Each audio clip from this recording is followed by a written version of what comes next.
আজকের দিনটা মূলত খুশির একটা দিন, যেহেতু রাখি পূর্ণিমা ছিল সেই কারণে।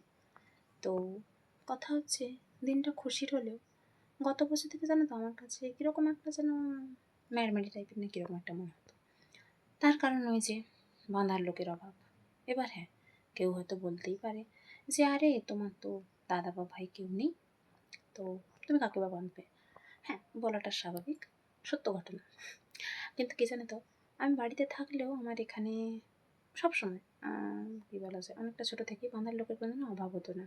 কিন্তু পরবর্তীকালে কেউ কোথাও পড়াশোনা করতে যাক, কারোর বিয়ে হয়ে যাক, কেউ কোনো কাজে যাক, যেখানেই যাক, বিভিন্নজন বিভিন্ন জায়গায় ছড়িয়ে ছিটিয়ে গেছে।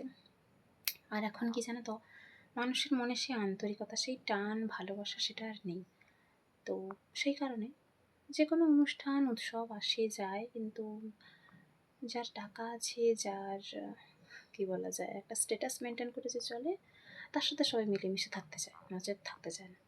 সেই জন্য গত বছর থেকে তেমন একটা বিশেষ আনন্দ বা কিছু হতো না। তবুও গত বছর মোটামুটি কিছু বাঁধা হয়েছিল, তবে এবছর সেরকম কোনো সম্ভাবনা ছিল না। আবার আমি বাড়িতেও আছি, কোথাও যাইনি যে কেউ আমাকে বাঁধবে বা আমি কাউকে বাঁধবো। তো সেই কারণে আমি রাখি বেরও করিনি। নতুন রাখি আছে অনেক, ছিল এমনি যেরকম প্যাকেটে থাকে সেরকমই ছিল। তো এবার কথা হচ্ছে, আমি কি মনে করেছিলাম, এটা আমার ব্যক্তিগত মতামত, কেউ দয়া করে এখানে অতিরিক্ত জ্ঞান দেবে না, সেটা আমি আগে থেকে বলে দিচ্ছি। এই যে রাখি বন্ধন, যেটা হিন্দিতে রক্ষাবন্ধন বলে, মানে যে কোনো সম্পর্কের রক্ষা করার জন্য যে বন্ধন আমরা বাঁধি, সেটাই হচ্ছে রাখি বন্ধন। এটা কিন্তু শুধু ভাই বোনের মধ্যে সীমিত নয়, এটা যে কোনো সম্প্রদায়, যে কোনো মানুষের মধ্যে, তোমার যার সাথেই যা সম্পর্ক আছে তুমি তাকে চাইলে বাঁধতে পারো। আমি কিন্তু সবাইকেই বাঁধি, মা বাবা, ভাই বোন, দাদা দিদি, স্যার ম্যাম, মানে কাউকে বাদ দিই না। এবার হ্যাঁ, কেউ কেউ বাঁধতে চাইতো না, সেটা বন্ধুদের মধ্যে হোক বা তাদের মধ্যে কেউ কেউ, সেটা আলাদা ব্যাপার। যাই হোক, ও ব্যাপারে যাচ্ছি না। তো নচেত আমি সবাইকে সবসময় বাঁধি। আমার কাছে ওই সম্পর্কটাই আসল। আমার কাছে এটা ম্যাটার করে না যে সে সম্পর্কটা ভাই বোনের নাকি অন্য কারোর। তো আজ হয়েছে কি, সকালে একজন দাদু এসেছিল। এবার দেখো, আজকের দিনটা আর একটা কারণে বিশেষ, কেননা আমাদের খুঁটি পূজা হয়েছে, দুর্গা পূজার।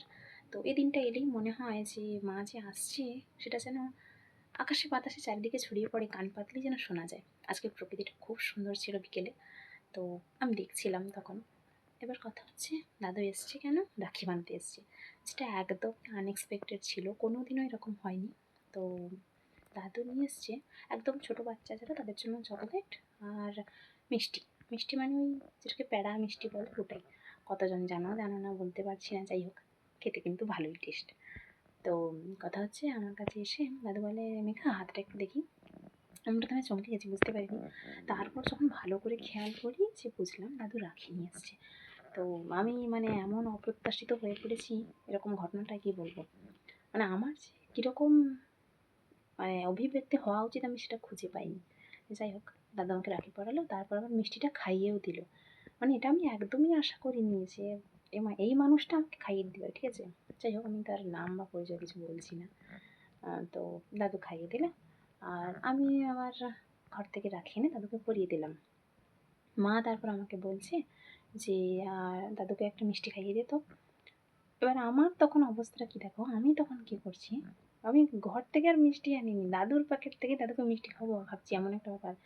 মানে এতটাই হতবাক হয়ে গেছি, কী করতে কী করছি কিচ্ছু জানি না। তো যাই হোক, আবার সেখান থেকে না নিয়ে আবার ঘর থেকে নিয়ে এসে দাদুকে দিয়েছি, আমিও খাইয়েই দিয়েছি। তো দাদু মাকেও পরিয়ে দিয়েছে, মাকেও খাইয়ে দিয়েছে মিষ্টি, সমস্ত কিছু গেল।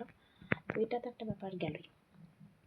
আর একটা ব্যাপার হচ্ছে যে, আর একটা জিনিস যেটা আমি ভেবে রেখেছিলাম, আজকের আমার একটা অর্ডার ছিল আসার, মানে আমি আধার তেল অর্ডার দিয়েছিলাম বলতে 23 সালের সেপ্টেম্বরের কোনো একটা দিন 400 ml একটা প্যাকেট অর্ডার দিয়েছিলাম। তো সেটাই ছিল এতদিন, এখন সেটা শেষের পথে, মানে কাল বা পরশুর মধ্যে শেষ হয়ে যাবে, এরকম একটা ব্যাপার। তো আমি সেজন্য ভাবলাম যে একটা অর্ডার দিয়ে দিই। এবার যেটা আমি ইউজ করি সেটা পাইনি, 2-2.5 মাস হলো সেটা স্টকে নেই। তো ওরই একটা অন্য, মানে কী বলা যায়, ইনগ্রেডিয়েন্ট দেওয়া আছে, তো সেটাই অর্ডার দিয়েছিলাম, সেটাই এসছে। এবার আমি ভেবে রেখেছিলাম যে কাকু সবসময় আসে, সে কাকুই নিশ্চয়ই আসবে। তো খুব অসুবিধা ছাড়া সাধারণত লুক চেঞ্জ হয় না। তো সেই কাকু যেহেতু আসবে তো তাকে পরিয়ে দেবো রাখি আর চকলেট দেবো। মিষ্টি দিলে আবার হাত ধুতে হোক বা কিছু করতে হোক অনেক হ্যাপা থাকে, তো সেটার ব্যাপারে আমি চাইনি, সেরকম ভেবে রেখেছি। এবার এদিকে ফোন করছে অন্য একজন এসছে নতুন, আগে দেখিনি কোনোদিনও, চিনি না, একজন দাদা এসছে। তো মাকে বলছি যে চেঞ্জ করবো কেন, যেটা আগে থেকে ভেবে রেখেছি সেটাই করবো। তো আমি সেরকমই করেছি। তো দাদা তো একদমই অবাক যে মানে এভাবে আমি চকলেট দিয়েছিলাম, দাদা তো হাসছে, দাদা বলছে বোন এটা ছোটো ভাই বোনদের দিলে ঠিক আছে, আমাকে আর দেওয়া কেন? বললাম না, চকলেট কি শুধু ছোটোরাই খায়, বড়রা খায় না নাকি, তুমিও না। তো বলে তারপর চকলেটটা দিলাম, দিতে দাদা নিয়েছে, খুশিও হয়েছে। তো দাদা বললো আরও কয়েকজনও রাখি বেঁধেছে। যাই হোক, দেখো যে মানুষগুলো আমাদের সবসময় প্রতিটা কাজে আমাদের সাহায্য করে, আমাদের পাশে থাকে, তারাও কিন্তু এক প্রকার আমাদের রক্ষা করে। সেটা তোমাদের বাড়ির পরিচারিকা হোক, দারোয়ান হোক, ড্রাইভার হোক, যে কেউই হোক না কেন, আমাদের আশেপাশে এরকম অনেক মানুষ থাকে জানো তো। আমরা যে কোনো আনন্দ উৎসব সবার মাঝে ভাগ করে নিতে পারি না, ভাগ করে নিই, তবে একদম সাধারণ স্তরের যারা তাদের সাথে ভাগ করতে পারি না। কেন পারি না কি জানি, হয়তো কোনো ভেদাভেদ কাজ করে। তবে আমার মনে হয় সবার সাথে ভাগ করে নিলে সেটা আনন্দটা আরও বেশি হয়। আমি এটা সবসময় করি। তবে কোনোদিনও ছবি তোলার ইচ্ছে হয়নি, আজকের ইচ্ছে হলো দাদার সাথে একটা ছবি তুলি। তার সাথে ছবি তুলেছি, আমি বলেছি দাদা তোমার মুখ কোথাও আমি দেখাবো না যদি পোস্ট করি বা কিছু, কারণ দেখো সবার একটা প্রাইভেসি থাকে, সবাই সব কিছুর সাথে কমফোর্টেবল হয় না। তো সেই কারণে আজকের দিনটা যেন আমার কাছে প্রচুর খুশির। আর আমার যে দাদা, যাকে আমি প্রত্যেক বছর রাখি পরে, তাকে তো পরিয়েছি। যদি মামা বাড়ি যেতাম তাহলে দাদা দিদি আমার মামা দাদু সবাইকে রাখি পরানো হতো, কিন্তু সেটা তো হয়নি। আর মামা দাদু বা দিদুকে তো এখন হবে না, কারণ ওনারা তো আর দুনিয়ায় নেই। তো যাই হোক, সেটা একটা ব্যাপার। এখানে থাকলেও আমি ছোটো থেকে সবসময় সবাইকে রাখি পরাই, ছোটো বড়ো কাউকে বাদ দিই না। কিন্তু এখন 5-6 বছর হয়েছে এমন যে সেটা আর হয়ে ওঠে না। তো বাড়ির মধ্যে বলতে মা বাবাই আছে শুধু পড়ানোর মতো, মা বাবাকে পড়িয়েছি। আর এই আর কি, মোটামুটি এবছরের আমার যে রাখি পূর্ণিমাটা এত সুন্দর কাটবে আমি সত্যিই ভাবিনি। যাই হোক, ঈশ্বরের কাছে আমি অনেকটা কৃতজ্ঞ যে এত সুন্দর সুন্দর অনুভূতি আমার এবারে দেওয়ার জন্য। আমি তো ভেবেছিলাম যে রাখি একদমই পরা হবে না, কাউকে পরাতেও পারবো না, কিন্তু সে জায়গায় এত কিছু হলো, মনটাই খুশি হয়ে গেছে।